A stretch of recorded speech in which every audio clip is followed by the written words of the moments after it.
and welcome to World in 5. President Mnangagwa is seeking to take advantage of South Korea's strong agriculture foundation in addressing Zimbabwe's food security situation. The president has met his South Korean counterpart, President Hong Seok-yeol, discussing the issue ahead of the South Korea-Africa Summit, which started yesterday. Deputy Chief Secretary in the President's office, George Charamba, said it was crucial for Zimbabwe to engage their hosts on the matter with a view to strengthen irrigation programs, mechanization and development of new seed varieties.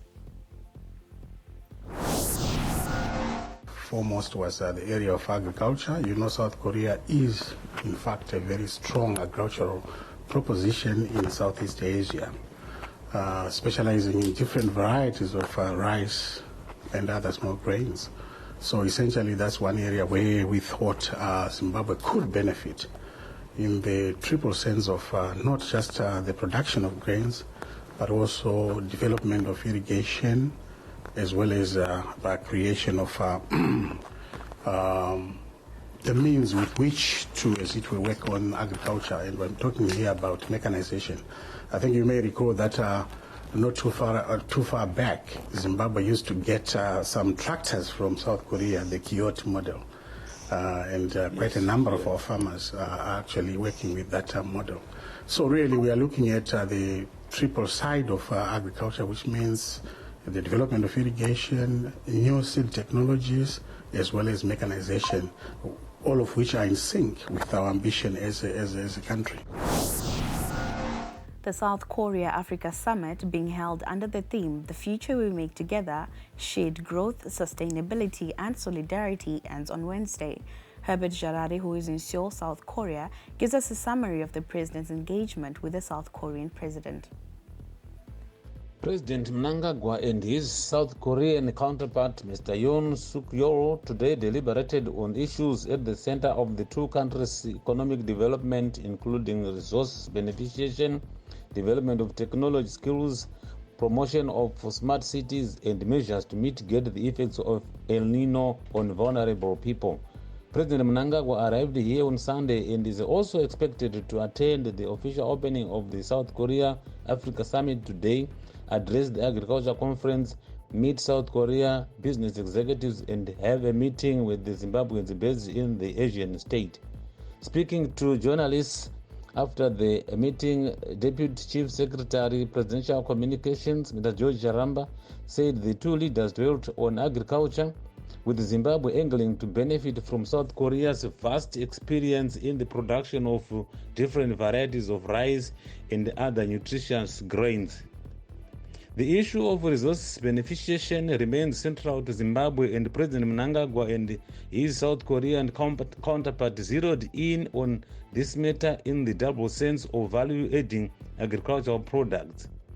South Korea is a key player, particularly in the food industry, as well as a major actor in the sector of beneficiation of minerals. The two leaders also discussed the development model that South Korea has followed to build smart cities and villages.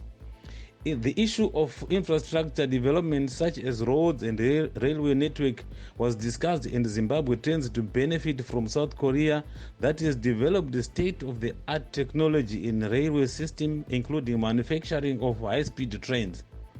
The other area the leaders discussed was on science and technology as well as manpower development, with a view to help Zimbabwe produce more skills in that sector. However, both leaders lamented the fall in tourist arrivals from South Korea, and figures show that arrivals that were at around 2,000 tourists visiting Zimbabwe pre-COVID era dwindled to the current 2,000. President Mnangagwa and Mr. Yo also discussed the El Nino factor in Southern Africa, and a special plea was made for South Korea to assist by way of supporting Zimbabwe get through this hard patch.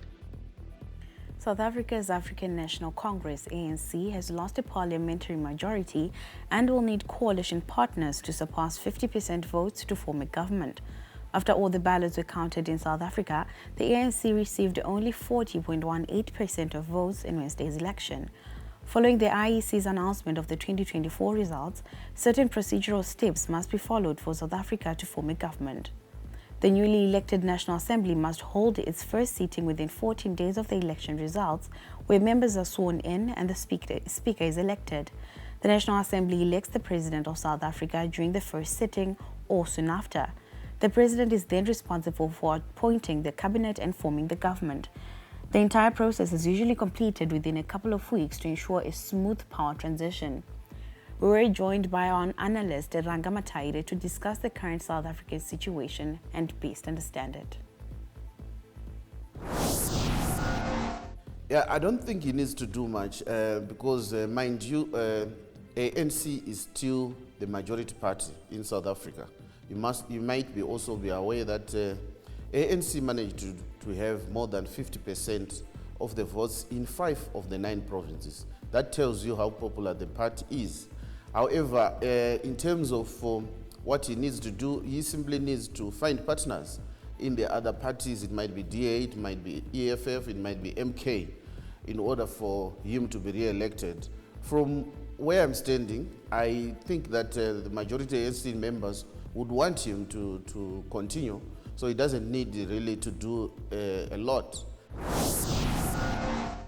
A Harare tout was on Friday sentenced to 18 years in jail after he was found guilty of raping his ex-girlfriend. Simbarashi Majigambudzi, who appeared before Harare magistrate Ms. Lois Makunyadze, denied the allegations but was convicted after a full trial after it was proved that on October 17, 2023, Majigambudzi harassed the complainant after he found her with another man before dragging the complainant until she sustained serious injuries on her hand and all over her body. Majigambudzi locked the complainant in his house in Kwadzana against her will before raping her. The complainant managed to escape to a local tire service where she temporarily had assistance before the matter was reported to a Kwadzana police station.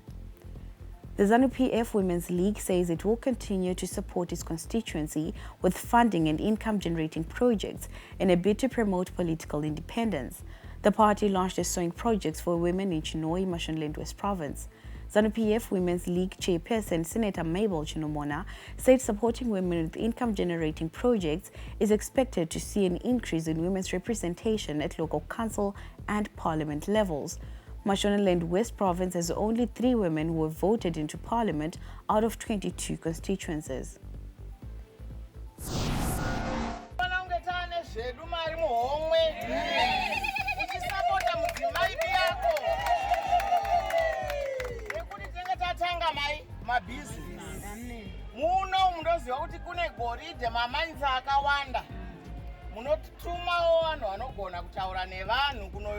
Tumuwasonere zvavanopfeka uri kumamainzi kumaminda uko endai munoaziva mafamasi anorima zvakawanda wane vanhu vakawanda papurazi munofanira kuvasonera ndimi.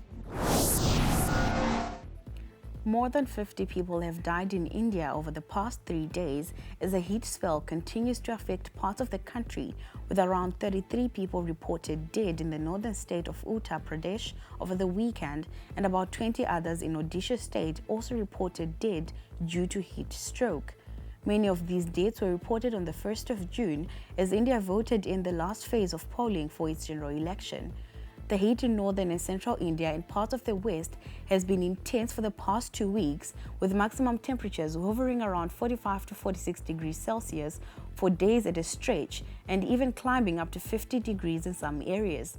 However, India's weather department says the temperatures are likely to fall in the coming days due to the onset of the monsoon season. That's it for World in 5. Good day.